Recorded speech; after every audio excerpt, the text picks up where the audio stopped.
So hello everyone, this is Anshu and चलता है next part 15 की ओर। पार्ट नंबर 14 तक भाई नहीं देकर डेफिनेटली कंप्लीट आपको करने चाहिए, क्योंकि वहाँ से क्वेश्चंस फंसने के पूरे चांस हैं।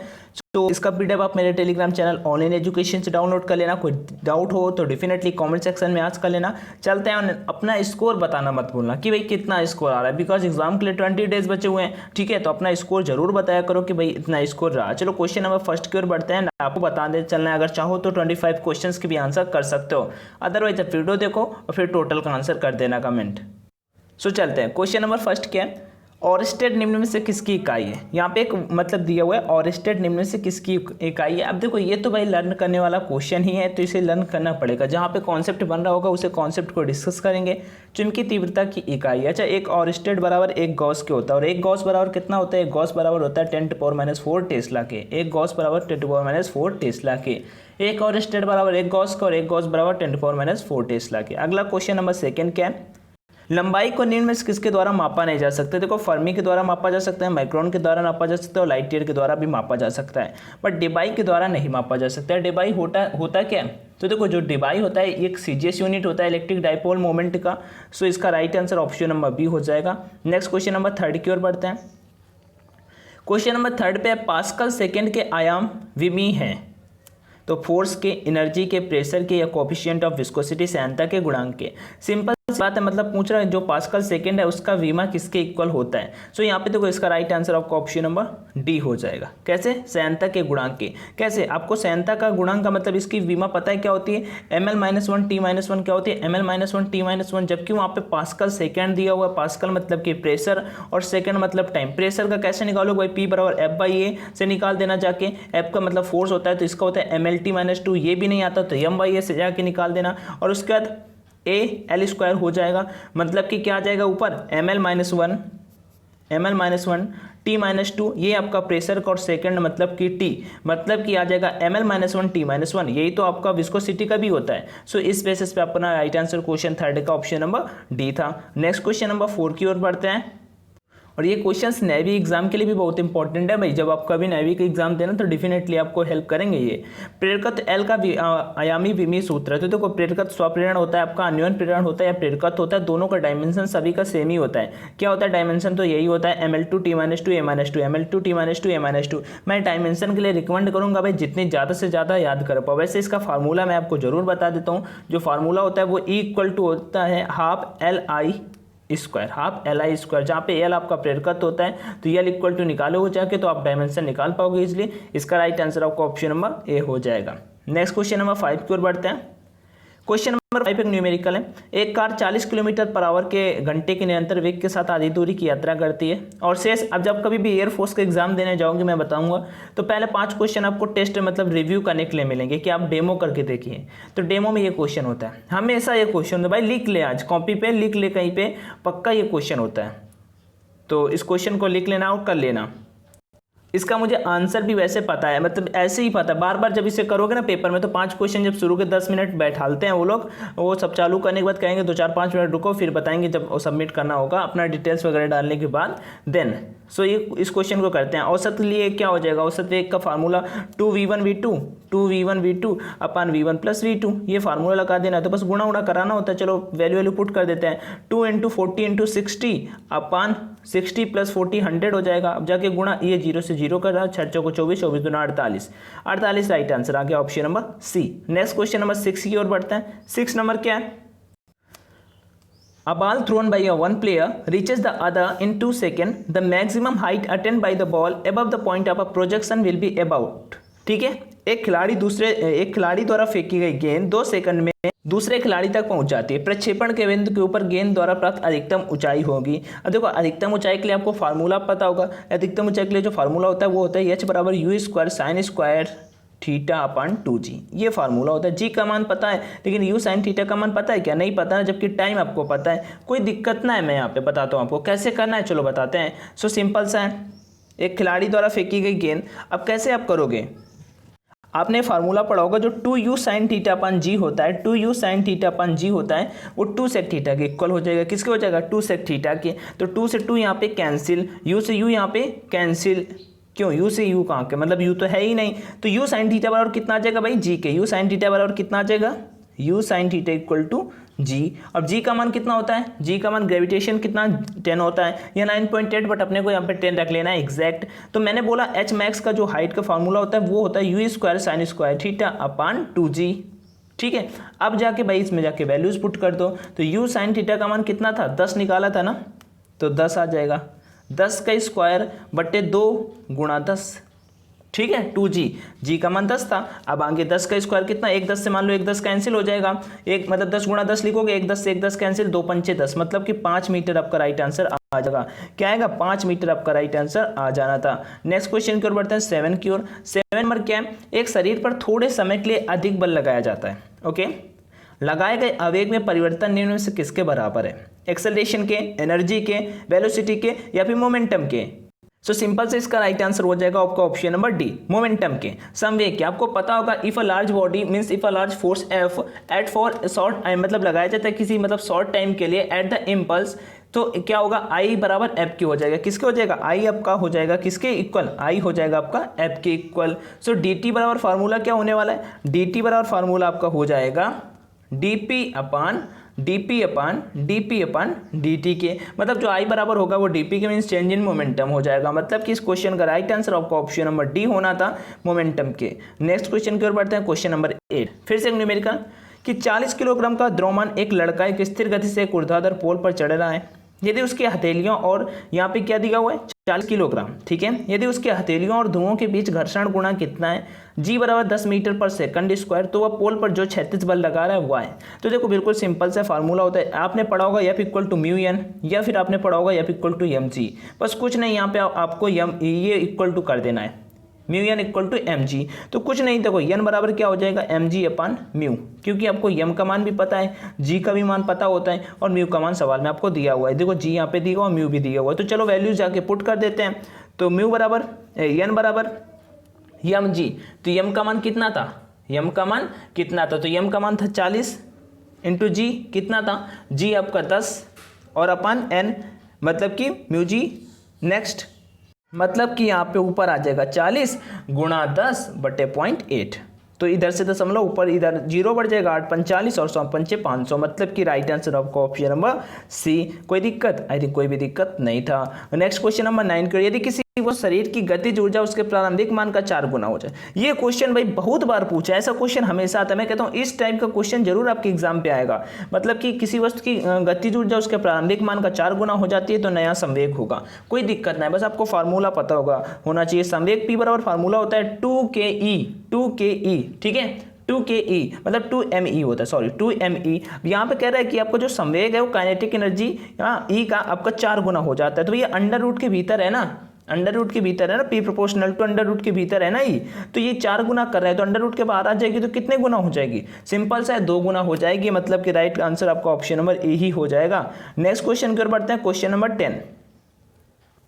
कि संवेग आघूर्ण कहा जाता है, संवेग आघूर्ण कहा जाता है। तो संवेग आघूर्ण किसे कहा जाता है, तो एक कोणीय गति को कहा जाता है। किसे कहा जाता है, कोणीय गति को। और कोणीय गति का जो फार्मूला होता है वो पता है आपको, कोणीय गति का जो फार्मूला होता है वो होता है यल बराबर R into P, R into P. R तो आपको पता ही है, जहाँ पे पी यहाँ पे लाइनर मोमेंटम होता है, पी क्या होता है, पी लाइनर मोमेंटम होता है। नेक्स्ट क्वेश्चन नंबर 11, एक साधारण पेंडुलम पर स्वतंत्र रूप से चलने वाले कृत्रिम उपग्रह की समयावधि होती है। साधारण पेंडुलम पे बोला वो इन्फिनाइट होती है। अच्छा, इसके लिए फार्मूला आपको पता होना चाहिए। क्वेश्चन नंबर 11 पे इसका जो फार्मूला होता है कि द पीरियड ऑफ मतलब सिंपल पेंडुलम के लिए टी बराबर 2 pi under root L upon G, under root L upon G, ये सिंपल पेंडुलम के लिए फार्मूला होता है। इन आर्टिफिशियल, अब इस सैटेलाइट के लिए तो अपना जी डैश का मान 0 होता है, आर्टिफिशियल के लिए जी डैश का मान कितना होता है, 0 होता है।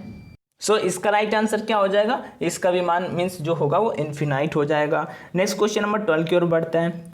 क्रांतिक तापमान पर तरल के पृष्ठ तनाव का मान क्या होता है, क्वेश्चन नंबर 12। सो इसका right answer option number A हो जाएगा, 0 होता है। क्रांतिक तापमान पे आपको पता होगा कि जब सरफेस टेंशन कम होता है means when the surface tension decreases, temperature जो होता है वो आपका हाई होता जाता है, इंक्रीज होता जाता है। सो क्वेश्चन 12 का right answer option number A.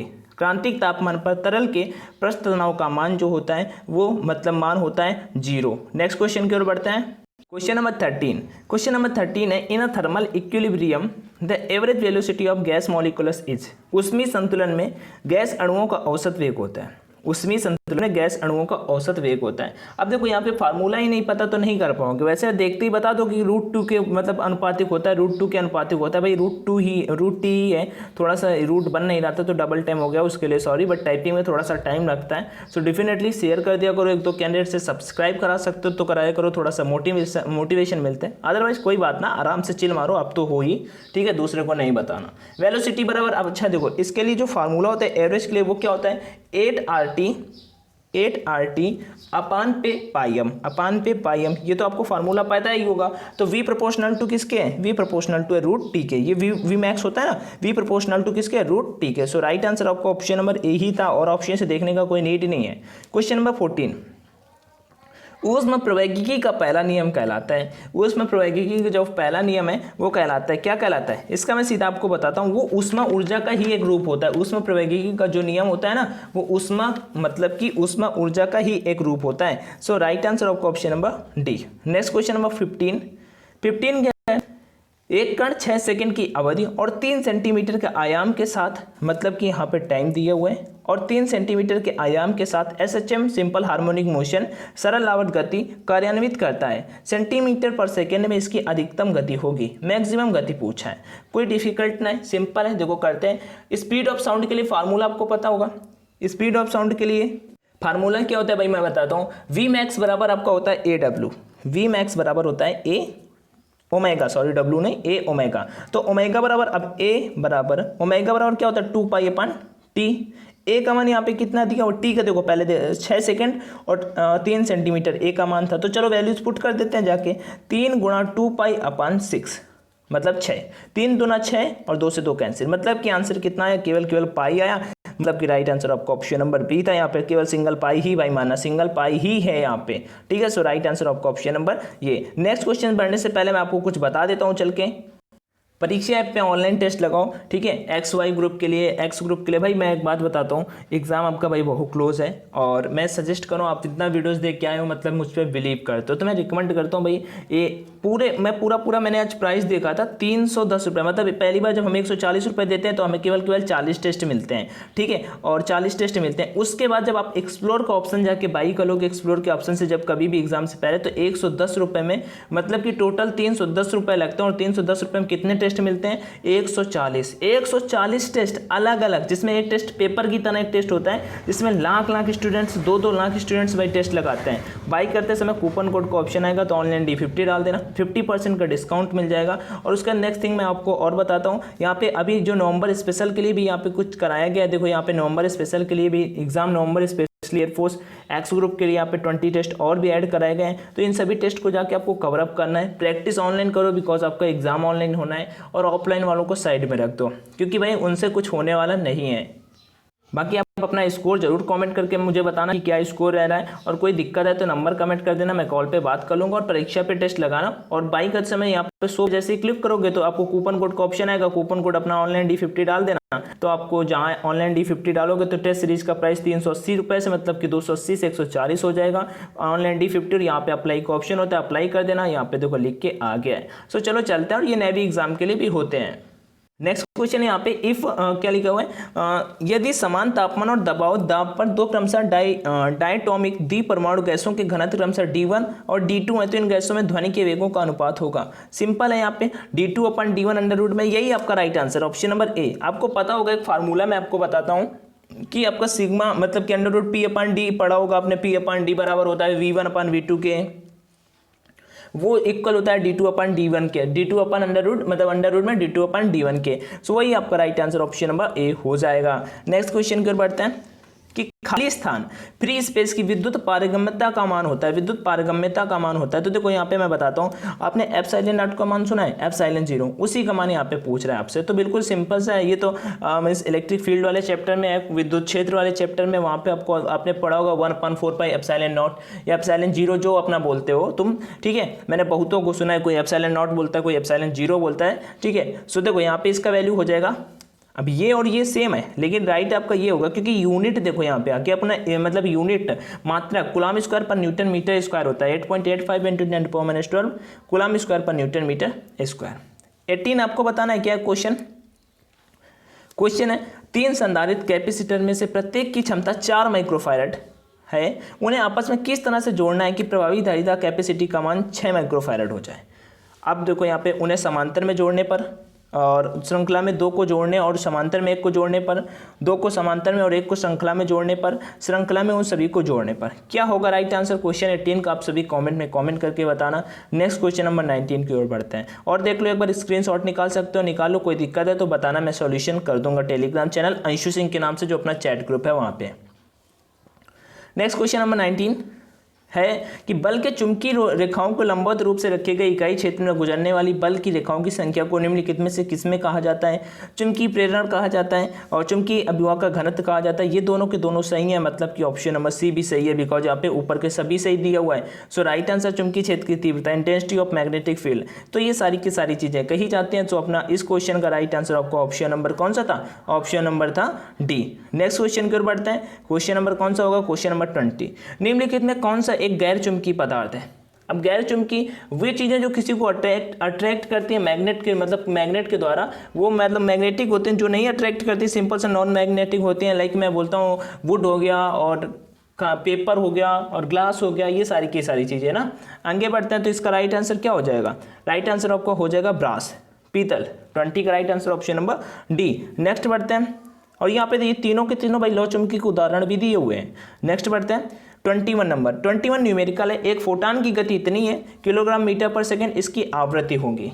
Formula मैं बता देता हूँ, सॉल्व आपको करना है। P बराबर HV/C, आपने पढ़ा होगा फार्मूला, P बराबर HV/C, HV/C और H और C का मान तो आपको पता ही होता। आपसे पूछ किस का मान रहा है, आपसे पूछ रहा है V का मान बताओ, तो V बराबर क्या होगा, PC/H, V बराबर PC/H। P का मान यहाँ पे दिया हुआ है 3.3 इंटू 10⁻⁻29। C का मान आपको पता ही होगा 3.0 × 10⁸, 3.0 × 10⁸। और H का मान आपको नहीं पता तो मैं लिख देता हूँ 6.64 या फिर 6.6 इंटू 10⁻34 जूल सेकंड होता है। ठीक है, तो भाई अब इसे सॉल्व करना, कोई दिक्कत आई थिंक नहीं होगा। 21 का राइट आंसर क्या होगा, 21 का राइट आंसर आपका ऑप्शन नंबर डी हो जाएगा, 1.5 इंटू 10⁻13 हर्ट्ज। नेक्स्ट 22। एक पीएन जंक्शन डायोड में यदि पी क्षेत्र एन क्षेत्र की तुलना में सबसे अधिक डोप्ड है तो अवक्षय परत होगी। सो आज के लिए 2 क्वेश्चन, एक 80 नंबर और एक 22 नंबर, और इसका पीडीएफ टेलीग्राम चैनल पे डाउनलोड कर लेना और प्रैक्टिस करो, अपना स्कोर बताओ। एंड इससे ज़्यादा मैं क्या कर सकता हूँ, परीक्षा के बारे में बताता हूँ, तो भाई टेस्ट लगाना और वहाँ पे भी अपना स्कोर मुझे बताओ। इंस्टाग्राम पे बता सकते हो, इंस्टाग्राम पे बताओ, चौहान अंशु 29 के नाम से मेरा आईडी है वहाँ पे। So thank you for watching the video. जय हिंद।